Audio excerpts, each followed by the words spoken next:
We're here today with Miss Zela Beckett, the Vice Regent of the Daniel Boone chapter of the Daughters of the American Revolution. How are you today? Very well, thank you. Great. Thank you so much for being here. Thank you for having me. So tell us a little bit about what the Daughters of the Revolution is. The Daughters of the American Revolution is a non-profit, non-political women's volunteer service organization dedicated to promoting historic preservation, education, and patriotism. Oh, wonderful. That sounds like a lot of fun. How did you get involved in this organization? I have been a member for 5 years. I got on Ancestry.com like a lot of other people and realized that my family went back to the American Revolution. Wow. And my patriot is Nathaniel Sanders from Virginia. That is amazing. What a great way, what a great website, and that is leads you to all different kinds of things. It will. I've learned so much about my own family. That is wonderful. So what did you learn about him?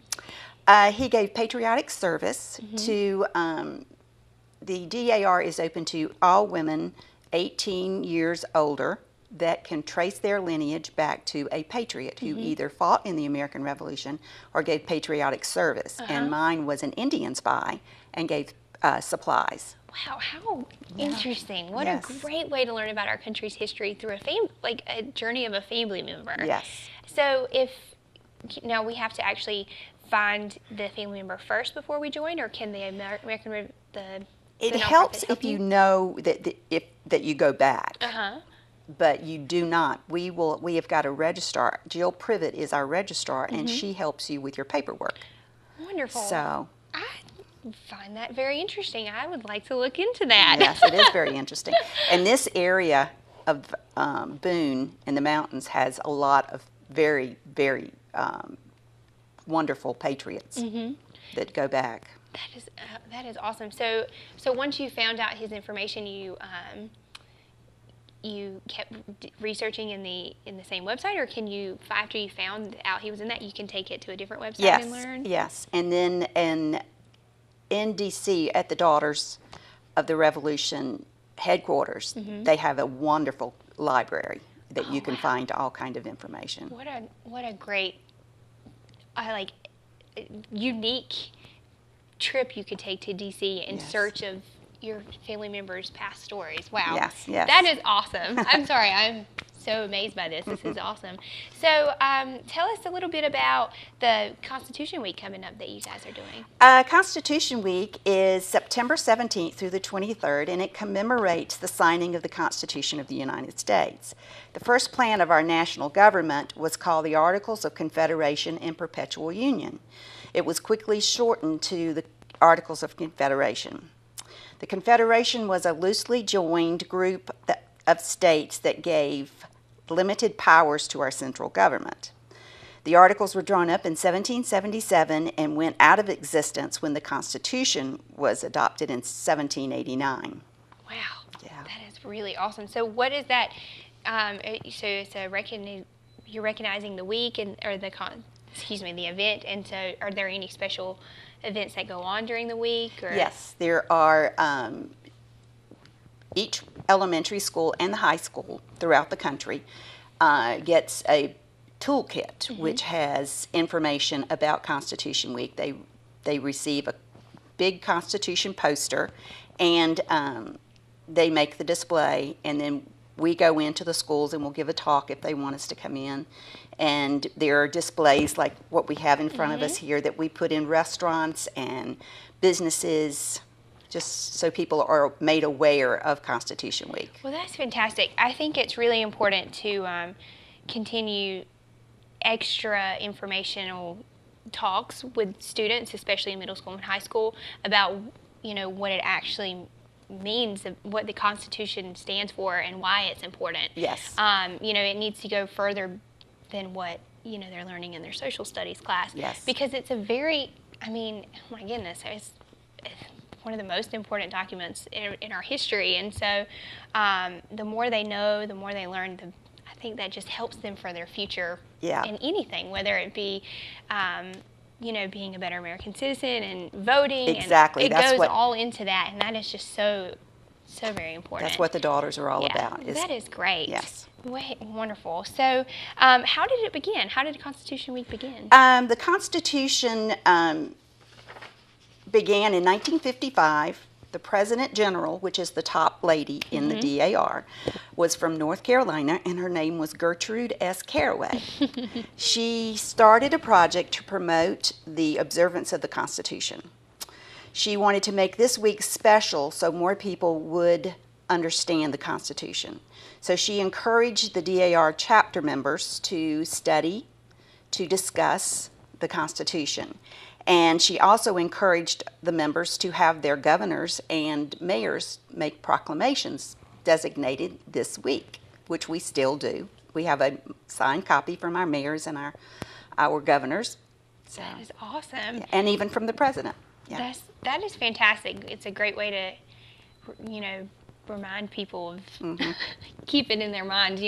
Recognize it each year so they don't forget about that Constitution, because it's really important. Because some people kind of like to stray from that, and I think it's important that you're doing this. It's something we take so for granted, so for granted, and it's actually the longest Constitution in the world. It's the oldest, and other countries use the Constitution for an example to use for their Constitution. Wow, Yeah. that's pretty impressive. Yes. So, is there a memorial honoring the Constitution? Yes.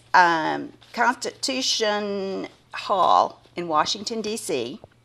is the only building dedicated to the Constitution. And on the pediment, it reads, Constitution Hall, a memorial to that immortal document, the Constitution of the United States, in which are incorporated the principles of freedom, equality, and justice for which our forefathers strove. Wow. Yeah, that's very impressive. And Constitution Hall is incredible. It has the pediments. Well, Jeopardy has been used as in Constitution Hall has been filmed in there. Oh, wow, that's really interesting. Yeah. I believe on my trip to D.C. Last summer, I visited an area where I cannot remember the name of the building, but we actually got to view the actual Constitution. And it was amazing. Yeah. It was amazing. It was just, my mind kind of can't really wrap my head, I can't wrap my head around the idea of how old that piece of paper is and how important it has been throughout our history. So it's just, going to D.C. is a treat. It really is. You learn so much, and you're going for fun, but you leave there with so much knowledge. There's no way you can see and do everything in D.C. No. It's just incredible. Wow. Yeah. That's fantastic. So, how can I personally celebrate Constitution Week? Well, you can read a book to a child, or your child or grandchild, and this is one I brought, which is, were you there when they signed the Constitution? And it tells you, I have learned so much from these children's books. You can fly your flag. You can give flag stickers to children, flags to people, and you can simply fly your flag. So, Talk about the Constitution. Right, yeah. What about, I don't have any children. However, I hope to have some one day. And I would love to, what about for the mothers who have younger children, and can they come and visit with you all and talk with the children? Yes. And so have that kind of interaction where we In really fact, place the importance on it? I'm going to check with the library and see if they will allow me to read a book during Constitution Week. Oh, that will be fantastic. To the children. You'll have to let us know. Okay. Definitely, we'll have to advertise that. Okay. So what about people who would like to join? When are your meetings? Our meetings are the second Wednesday of each month. We don't meet in January or February because of the weather here, or July. All right. Because we are usually at Constitution for our convention in D.C. in the end of June, so we take July off. That sounds like a lot of fun. And if anybody is interested we have a website. It's the Daniel Boone Chapter, NSDAR, and they are more than welcome, and we will help with paperwork in any way that we can. All right, wonderful. Thank you so much. So before we go, tell us a little bit about your pins on your jacket. Oh, I am so proud of my pins. This is the DAR insignia. This is my patriot, Nathaniel Sanders.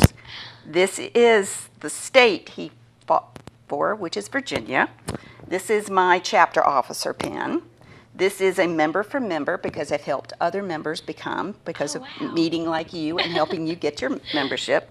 And this is the North Carolina pin. Oh, I love that one. I believe that one's my favorite. Hospitality. Yes, the T. It is very so cute. I love that. Thank you. Well, congratulations on all you. of those. What an honor. Yes. All right. Well, thank you so much for being here. Thank you for having me again. Definitely. Thank you. Be sure to check that out.